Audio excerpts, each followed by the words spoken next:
तकलीफ से भरी दुनिया की कहानी। एक गांव में भला आदमी रहता था। उसका स्वभाव बहुत ही अच्छा था। वह किसी की भी मदद करने से पीछे नहीं हटता था। उसके बारे में जो भी व्यक्ति बोलता था हमेशा यही कहता था कि इससे अच्छा आदमी कोई भी नहीं होगा।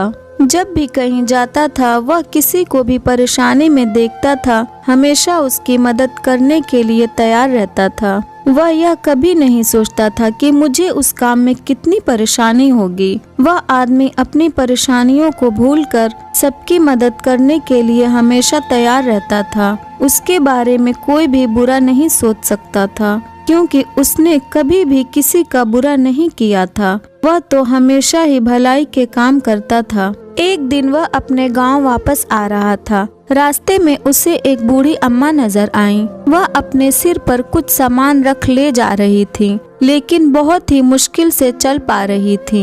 वह आदमी उस अम्मा की मदद करने के लिए उसके पास गया और कहा कि मैं आपका सामान ले जाता हूँ। बूढ़ी अम्मा ने कहा, तुम मेरा सामान क्यों उठाना चाहते हो? वह आदमी कहने लगा कि मैं तो बहुत ही मुश्किल से किसी का भी दुख नहीं देख पाता और आप तो बूढ़ी अम्मा हो। आपके पास सामान देखकर आप उसे लेकर चलने में बहुत परेशानी हो रही है, इसलिए मैं आपकी मदद करने के लिए यहाँ पर आ गया हूँ। बुढ़िया ने कहा कि आजकल की दुनिया में तो कहने पर भी कोई काम नहीं करता। तुमने तो बिना कहे मुझसे यह सब कुछ कह दिया। उसके बाद में बुढ़िया माँ का कुछ सामान अपने साथ ले लिया और साथ साथ चलने लगे। बुढ़िया से पूछ रहा था कि तुम गांव में किसके यहाँ पर आई हो, क्योंकि मैं तो गांव में सभी को जानता हूँ। बुढ़िया कहने लगी कि मैं अपनी बेटी के यहाँ पर आई हूँ और बहुत साल हो गए उससे मिले हुए। मुझे उससे बात किए हुए भी काफी दिन हो गए हैं, इसलिए मैंने सोचा कि मैं ही मिल आती हूँ। हो सकता है उसके पास समय नहीं हो आने के लिए, इसलिए मैंने सोचा कि मैं ही मिलकर आती हूँ। वह आदमी कहने लगा कि मैं आपका सामान उसी घर में रख दूंगा जहाँ पर आप जाना चाहती हैं। बुढ़िया माँ अब उस जगह पर पहुँच चुकी थी जहाँ पर उन्हें जाना था। उसके बाद वह आदमी भी सामान लेकर उसी घर के अंदर सामान रखने के बाद से आदमी कहने लगा, मुझे चलना चाहिए। बुढ़िया माँ ने कहा कि तुमने मेरे लिए बहुत बड़ी तकलीफ ली है, इसलिए तुम ऐसे नहीं जा सकते। आपको थोड़ी देर यहाँ बैठना होगा, मुझसे बातें करनी होगी। तभी आदमी कहने लगा कि मुझे भी अपने घर पर कुछ काम है, इसलिए मुझे अभी तो चलना होगा। बाद में मैं आपसे मिलने के लिए जरूर आऊँगा। बुढ़िया ने कहा कि तुम जरूर आना, मैं तुमसे मिलकर ही यहाँ से जाऊंगी।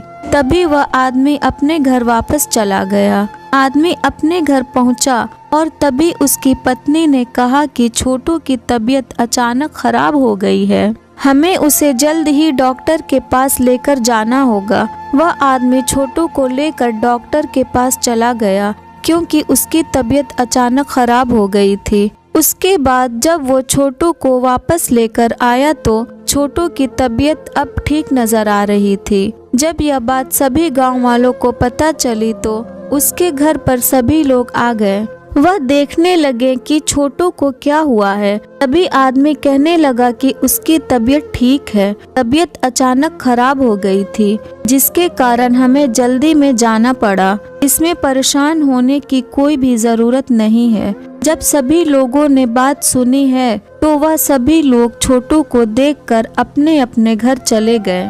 आदमी सुबह उठा और बुढ़िया माँ से मिलने के लिए चला गया क्योंकि उससे मिलना भी जरूरी था, क्योंकि उसने कहा था कि मुझसे मिलकर जाना और मुझे 2 दिन के लिए बाहर जाना है। इसी वजह से अगर मैं उनसे नहीं मिल पाया तो शायद वह नाराज हो जाएंगी, इसलिए मैं बुढ़िया माँ से मिलने के लिए सुबह सुबह उसके घर पर पहुँचा। वह घर के अंदर पहुँचा ही नहीं था, वह घर के अंदर जाने ही वाला था कि तभी उसे कुछ आवाजें सुनाई दी।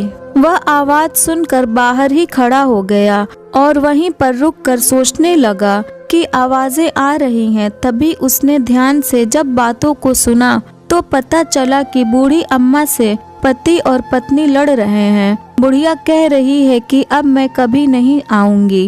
उस आदमी को पूरी बात तो पता नहीं चली, लेकिन जैसे ही बुढ़िया आई तो उसने उस आदमी को देखा और बूढ़ी अम्मा की आंखों में आंसू देखकर वह आदमी कहने लगा कि आप मेरे साथ चलिए, कोई भी बात हो इससे मुझे कोई लेना देना नहीं है, आपको मेरे साथ चलना ही होगा। बूढ़ी अम्मा आदमी के घर चली गईं और बूढ़ी माँ के लिए बहुत सारी व्यवस्था कराई, उनके लिए खाना भी बनवाया जिससे कि उन्हें बिल्कुल यह न लगे कि वह यहाँ पर अजनबी हैं। उस आदमी ने बुढ़िया से कुछ भी नहीं पूछा और बूढ़ी अम्मा ने देखा कि जीवन में ऐसे बहुत ही कम लोग होंगे जो दूसरों की तकलीफ देखकर शायद उनकी ओर बढ़ लेते हैं। उसके बाद बूढ़ी अम्मा ने कहा कि मुझे चलना चाहिए। तभी वह आदमी कहने लगा कि मैं आपको आपके घर छोड़ देता हूँ, उसके बाद मुझे जाना है, वहाँ पर मैं चला जाऊँगा। उसके बाद वह बूढ़ी अम्मा के साथ उनके गांव गया और वहां पर छोड़कर अपने काम पर चला गया। ऐसा आदमी मिलना बहुत मुश्किल होता है जो सबकी तकलीफ को देखकर हमेशा दुखी होता है, उनकी तकलीफ को दूर करने के लिए हमेशा तैयार रहता है। अगर ये स्टोरी आपको अच्छी लगी हो तो इस वीडियो को लाइक करें और नए हैं तो हमारे चैनल को भी सब्सक्राइब करें।